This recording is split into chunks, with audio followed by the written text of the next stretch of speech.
Shalom, selamat hari Minggu adik-adik yang Tuhan Yesus berkati. Puji Tuhan, pagi hari ini kita bisa bertemu kembali dalam ibadah persekutuan teruna Jemaat Bukit Zaitun. Mari kita siapkan hati dan pikiran kita menjumpai Tuhan dengan hati yang bersukacita, hati yang bersyukur untuk hari baru yang Tuhan anugerahkan kepada kita semua pada pagi hari ini.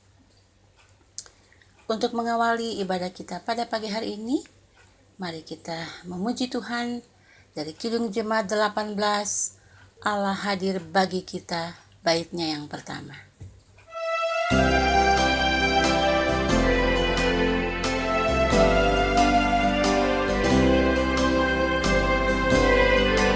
Allah hadir bagi kita dan hendak memberi berkat, melimpahkan kuasa rohnya bagai hujan yang lebat.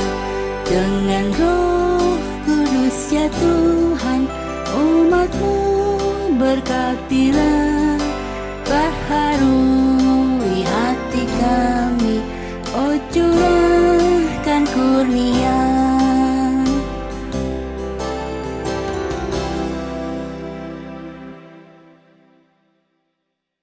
Adik-adik yang Tuhan Yesus berkati, sebelum kita masuk dalam ibadah persekutuan teruna pagi hari ini, mari kita siapkan hati dan pikiran kita menjumpai Tuhan dengan doa bersama. Mari kita berdoa. Bapa di sorga, Bapa di dalam nama Yesus, terima kasih Tuhan untuk pagi yang baru yang Tuhan anugerahkan kepada kami saat ini. Layakkan kami menghampiri hadirat-Mu yang kudus, karena kami rindu dengar sapaan firman-Mu. Kami pun mau membawa syukur hati kami dalam doa dan pujian. Hadirlah dan berkati kami Bapa dengan pengurapan kuasa Roh Kudus-Mu. Kiranya ibadah ini berkenan di hadapan-Mu. Di dalam nama Yesus kami bawa doa ini. Amin. Pembacaan firman Tuhan pada pagi hari ini terambil dari kitab Ulangan pasal 9 ayatnya yang pertama sampai ayatnya yang ketiga, yang menyatakan orang Israel diperingatkan supaya jangan membanggakan jasanya. Dengarlah hai orang Israel, engkau akan menyeberangi sungai Yordan pada hari ini untuk memasuki serta menduduki daerah bangsa-bangsa yang lebih besar dan lebih kuat daripadamu, yakni kota-kota besar yang kubu-kubunya sampai ke langit, suatu bangsa yang besar dan tinggi, orang enak yang kau kenal dan yang tentangnya kau dengar orang berkata, siapakah yang dapat bertahan menghadapi orang enak? Maka ketahuilah pada hari ini bahwa Tuhan Allahmu, dialah yang berjalan di depanmu, laksana api yang menghanguskan. Dia akan memunahkan mereka dan dia akan menundukkan mereka di hadapanmu. Demikianlah engkau akan menghalau dan membinasakan mereka dengan segera, seperti yang dijanjikan kepadamu oleh Tuhan. Sampai demikian jauh pembacaan firman Tuhan. Yang berbahagia ialah mereka yang mendengarkan, memahami dan melakukannya. Adik-adik yang Tuhan Yesus berkati, tema renungan kita pagi hari ini yaitu mengasihi Tuhan dan membangun bangsa. Bacaan kita sama-sama kita baca tadi, Ulangan pasal 9 ayat 1 sampai 3 merupakan khotbah atau pidato Musa ketika umat Israel sudah sampai di tepi sungai Yordan. Kitab Ulangan termasuk dalam kitab Taurat yang ditulis oleh Musa. Dan kitab Ulangan terdiri dari 34 pasal. Ketika umat Israel sudah sampai di tepi sungai Yordan dan itu juga merupakan saat di mana Musa akan menyerahkan tongkat kepemimpinannya kepada Yosua apinya untuk melanjutkan perjalanan membawa umat Israel menyeberang Sungai Yordan dan memasuki tanah perjanjian Kanaan. Dalam kitab ini Musa kembali menceritakan tentang karya-karya Allah, mujizat dan pengajaran akan ke-10 firman Tuhan kepada umat Israel. Sebagai bekal pengetahuan mereka untuk diingat dan dilakukan agar selalu diceritakan kembali kepada anak-anak yang merupakan generasi yang akan menjadi penerus ketika mereka hidup memasuki tanah Kanaan. Dari pembacaan tadi ayat 1, 2, dan 3, di situ kita melihat bagaimana Musa mengingatkan umat Israel tentang kondisi kota Kanaan yang akan mereka masuki. Situasi dan kondisi yang akan dihadapi ketika mereka memasuki tanah Kanaan sesungguhnya ada kota yang didiami oleh suku bangsa yang bernama orang Enak. Dengan keadaan kota yang bangunannya tinggi-tinggi, sesuai dengan ukuran badan orang-orang Enak, kita bisa bayangkan ukuran badan mereka mungkin seperti Goliat. Dengan kondisi kota, tembok-tembok benteng yang tingginya sampai ke langit. Ini menjadi gambaran dari Musa untuk diperhatikan oleh umat Israel agar supaya mereka bersiap-siap, tidak lengah ketika memasuki tanah Kanaan. Apa saja yang harus mereka persiapkan? Sudah pasti strategi dalam perang, alat-alat perang, fisik dan stamina untuk memasuki peperangan. Tetapi yang paling penting yang Musa ingatkan kepada umat Israel yaitu tetap mengandalkan Tuhan, selalu melibatkan Tuhan, dan sungguh-sungguh percaya pada janji perkataan Tuhan. Itu bisa kita lihat pada ayatnya yang ketiga. Adik-adik yang Tuhan Yesus berkati, kalau kita mengingat kembali bagaimana cara Tuhan hadir dan menyertai perjalanan umat Israel keluar meninggalkan Mesir, 40 tahun penyertaan Tuhan berlaku melindungi mereka dari panasnya siang terik matahari dengan tiang awan, dan dari dinginnya malam yang gelap dengan tiang api. Lalu ada makanan, air, dan daging puyuh yang menjadi makanan mereka. Bahkan ketika mereka harus menghadapi penyeberangan di Laut Teberau dalam pengejaran pasukan tentara Mesir, di situ Allah selalu hadir dengan kuasanya sampai dalam perjalanan melewati kerajaan bangsa-bangsa yang lain yang harus dihadapi dengan peperangan, yaitu dengan Raja Sihon dan Raja Og. Itu semua mereka bisa lewati karena Allah hadir melindungi mereka. Apakah kemenangan demi kemenangan yang diperoleh umat Israel itu karena kehebatan dan kekuatan perang mereka? Jawabannya, itu semua karena kasih dan setia Tuhan yang begitu besar pada umat Israel, umat pilihannya. Peperangan memang harus dihadapi, karena itulah cara Tuhan memproses umat Israel. Agar mereka selalu mengakui bahwa kemenangan hanya bisa diperoleh dengan kerja keras.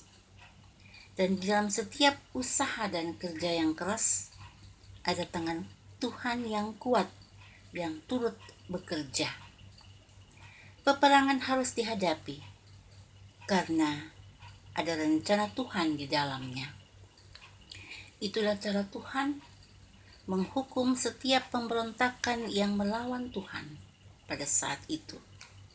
Orang-orang yang tidak percaya dan masih hidup dalam penyembahan berhala, mereka harus dibinasakan dengan mengalami kekalahan perang. Inilah cara Tuhan dalam menyadarkan dan mengingatkan umat Israel agar sungguh-sungguh percaya dan mengandalkan serta mengakui kehadiran Tuhan.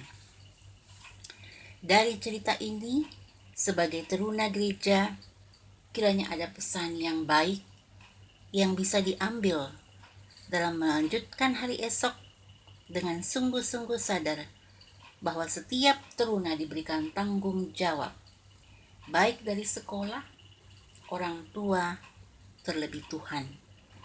Sebagai pelajar, gunakan waktu dengan bijak untuk bisa berkarya, berprestasi. Itulah harapan dari orang tua dan guru. Tetap mengandalkan Tuhan dalam melalui dan memulai aktivitas. Tetap libatkan Tuhan dengan berdoa dan membaca firman-Nya. Itu sebagai pedoman, pegangan dalam menjalani setiap tantangan dan persoalan hidup. Dengan begitu, perjalanan hidup teruna dapat dijalani dengan optimis, karena ada Tuhan yang akan menolong teruna di saat galau, di saat susah dan duka, pun di saat senang karena meraih apa yang diperjuangkan. Kalau umat Israel sudah merasakan begitu besarnya campur tangan pertolongan Tuhan dalam hidup teruna bersama keluarga, dan kita semua selaku kakak layan pun harus sadar dan mengakui bahwa kita ada di hari ini itu karena kasih setia Tuhan yang tidak pernah habis dalam hidup kita. Memasuki bulan Agustus, bulan kemerdekaan bangsa Indonesia, mari kita semua bersyukur untuk 75 tahun kemerdekaan Negara Kesatuan Republik Indonesia. Bersyukur Tuhan sudah hadirkan kita untuk lahir, hidup, dan berkarya di dalam kebersamaan dengan saudara-saudara lainnya. Di dalam perbedaan suku, bangsa, agama, mari kita hadir sebagai pemersatu yang membawa berkat untuk pembangunan bangsa yang kita cintai ini. Mari kita jalin persaudaraan yang saling menghormati, menghargai, sebagai bentuk hormat dan syukur kita pada Tuhan yang sudah memberkati bangsa Indonesia dalam membangun dan mengisi kemerdekaan ini. Ingatlah bahwa karena kasih Allah yang begitu besarnya terhadap umat Israel, sehingga mereka bisa memasuki tanah Kanaan, tanah yang dijanjikan Tuhan, maka kehidupan kita semua pun sampai hari ini itu juga karena kasih Allah yang tidak terbatas untuk kita semua, untuk gereja dan untuk negara Kesatuan Republik Indonesia yang tercinta. Lalu apa yang harus kita lakukan untuk Tuhan? Jawabnya, selalu bersyukur dengan hidup, mengasihi Tuhan dan sesama anak bangsa. Kita membangun bangsa kita. Amin. Demikian firman Tuhan. Tuhan Yesus memberkati kita semua.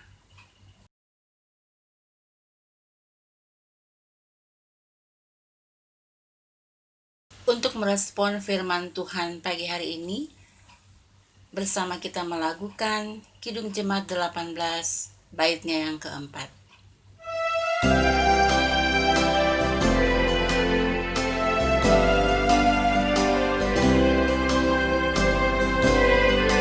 Penebus, dengarkan kami yang padamu berseru, buka tingkap anugerahmu, berikanlah berkat penuh. Dengan Roh Kudus ya Tuhan, umatmu berkatilah, baharui hati kami, oh curahkan kurnia.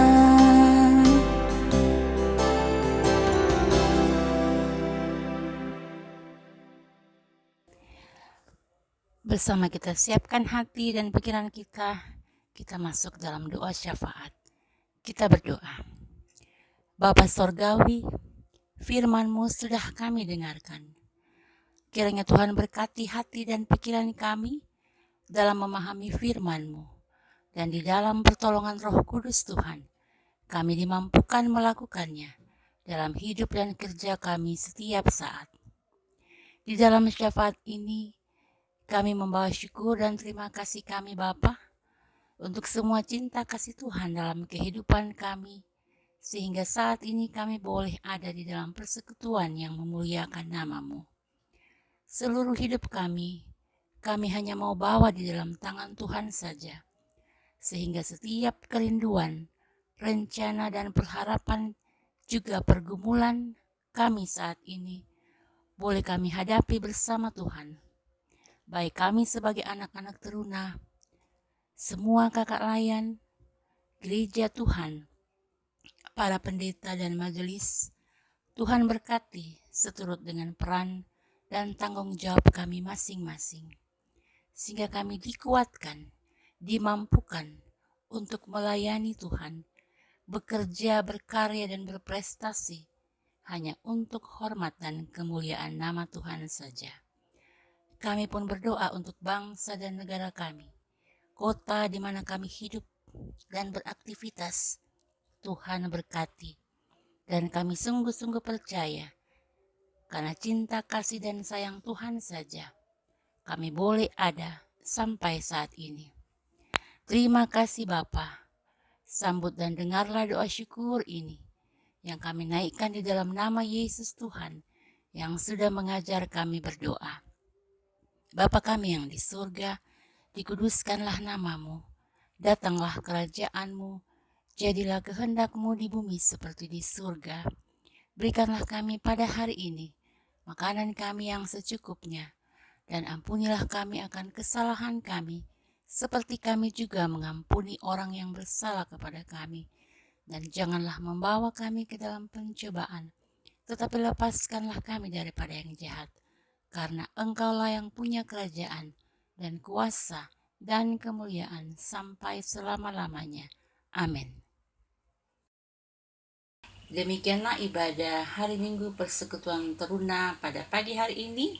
Kiranya firman Tuhan yang sudah boleh kita dengarkan tadi, itu boleh menjadi pedoman, menjadi penuntun sebagai anak-anak teruna yang boleh menjadi pembawa berkat di tengah-tengah kehidupan berbangsa, bergereja, dan bermasyarakat. Selamat hari Minggu, sampai bertemu kembali.